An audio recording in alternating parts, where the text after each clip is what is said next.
Common Gamer. Here, alright. Day 3 of 11 Days of Remembrance.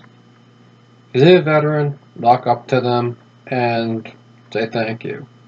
Alright, let's read the book, shall we? The Ending of Peace and Full-Scale Invasion. We'll start. Alright. The Axis Invasions. German and Italian armies on the march. Blitzberg. Hitler Panzer strike at Poland. There was no Nazi declaration of war, no warning, and no preparation. Little mercy. At 4:45 a.m. on September 1st, 1939, Hitler's troops crowded the Polish border in a pitiless demonstration of lightning war. First, Stuka dive bombers hit communication lines and military strongpoints. Panzers and motorized units rambled across the flat Polish countryside, meeting only weak resistance. An hour later, waves of German Henkels and Doners were diving over Warsaw, and the devastating skies of bombing raids that followed the territory preference was sent scavenging for cover. Half the Polish Air Force was destroyed on the ground. Later that day, almost as an afterthought, Hitler informed the Reichsguard that Germans were being massacred in Poland and urgent investigation was needed. Across Western Europe, the attack was regarded as a grim intrusion. The French and the British began to mobilize their forces. Through at the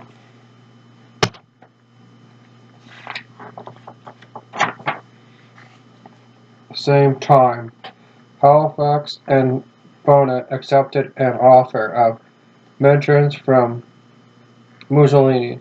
In Britain, the coalition of nearly 2 million women and children from the city began as bombardment from the air was thought imminent. It was the British House of Commons which trapped the balance in favor of war. By September 2nd, it was clear to Chamberlain that unless he honored his symbolic commitment to Poland, in some way the government would collapse. The cabinet refused to leave the room until the declaration to issue an ultimatum had been taken. The next day at 9 a.m., the British ambassador to Berlin delivered his ultimatum, demanding an undertaking that German troops would be withdrawn within 2 hours. This was not forthcoming. At 11:15, Chamberlain broadcasted the announcement that war had therefore been declared. The French also issued an ultimatum at 5 p.m. This too, asserted again, Poland was too distant for the Allies to intervene directly, but the RAF attacked a German naval base at Wilhelmshaven. Sterling heavy losses. The French army reinforced the Meurant line. They relied on a Crumpton army, but took 16 days to mobilize, so no attack could be mounted. Quickly, meanwhile, the Poles were discovering their plans to march on Berlin had been premature. Their soldiers thought trenches were hopeless, under-equipped, and badly prepared. They possessed only 2 motorized bridges and fought only one major battle at the River Russia as part of their retreat to Warsaw. There was worse news to come. On 17 September, the Soviets began their own invasion of Poland from the east.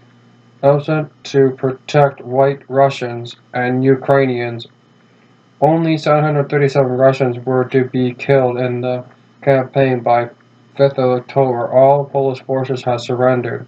Over 900,000 soldiers were prisoners of the Germans and Russians, and only about 70,000 had escaped. Mainly thousands were shot by their captors.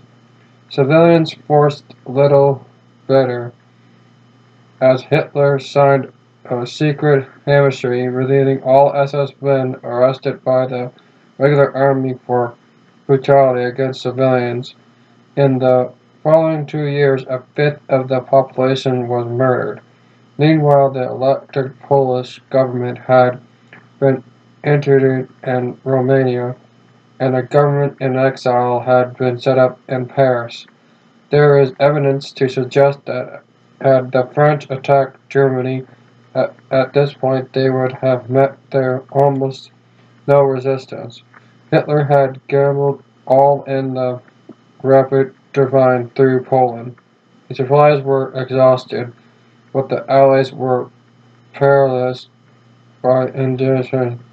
He seemed to be waiting for a miracle, for Hitler to withdraw out of the goodness of his heart, having made the example. The complete defeat of Poland led to a long period of apparent quiet, which the American press dubbed the phony war.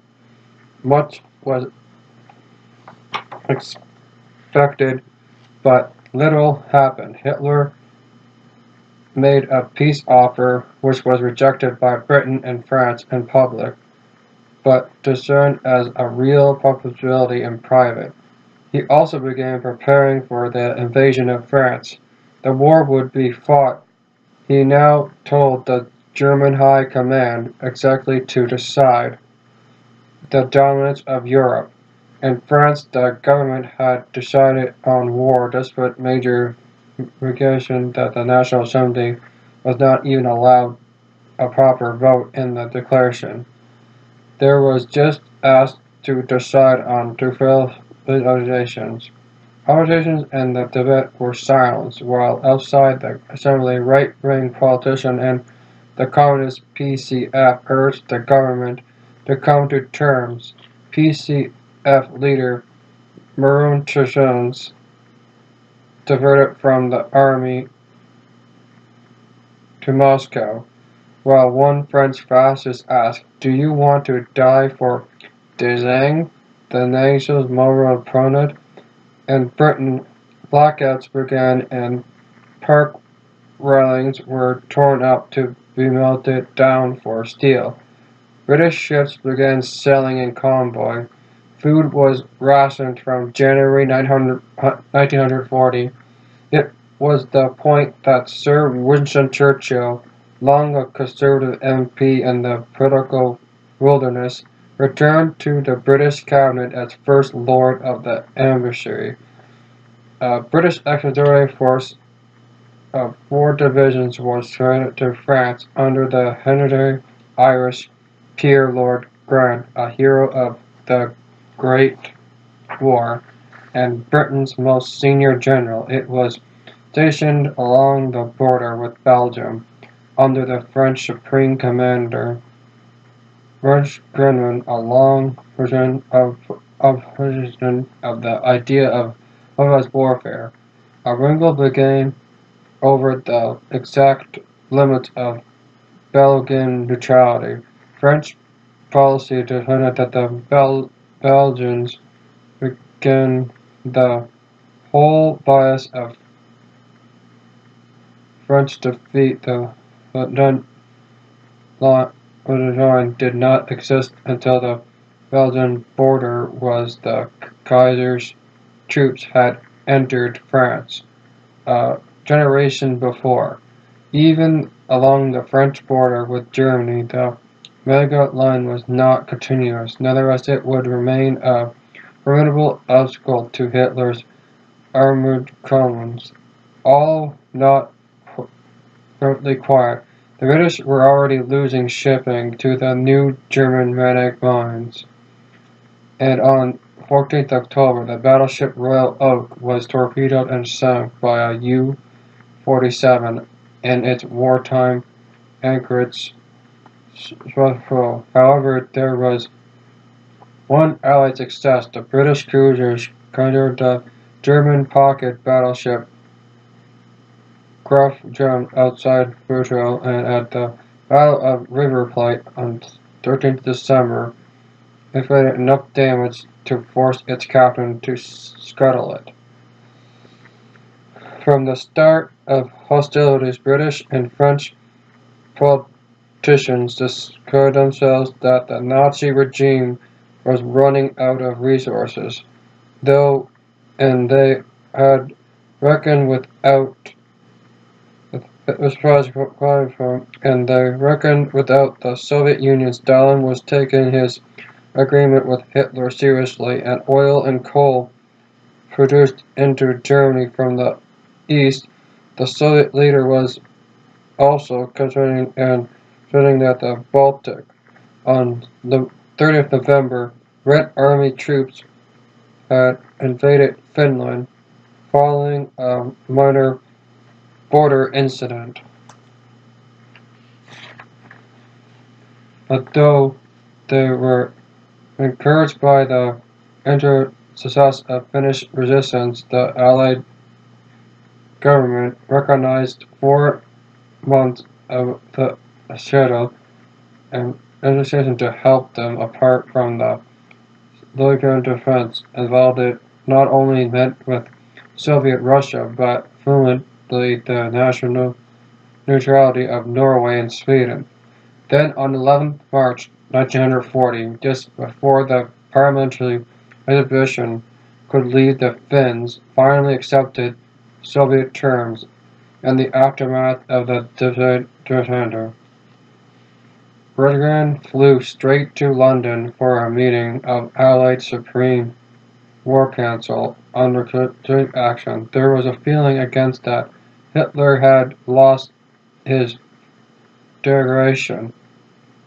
Minister Hitler had missed the bus, pronounced Chamberlain on 4th April as the Allies prepared to lay mines in Norwegian waters to cut the iron ore routine into Germany. He could not have been more mistaken. Mining accepting violent Norwegian neutrality and gave German forces the perfect excuse for invasion. An incident in February and had tipped the balance in favor of the Norwegian forward to rescue Allied prisoners.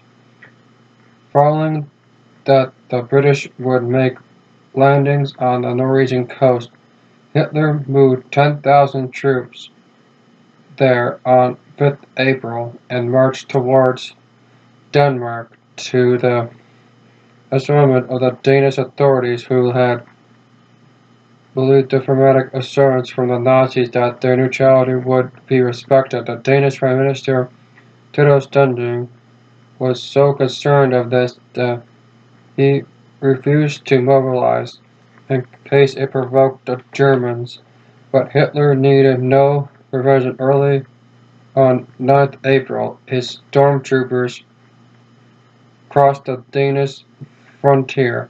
Even so, many Danish officials refused to believe that this was a real invasion, and the Danish naval commander-in-chief could not bring himself and order his ships to open fire.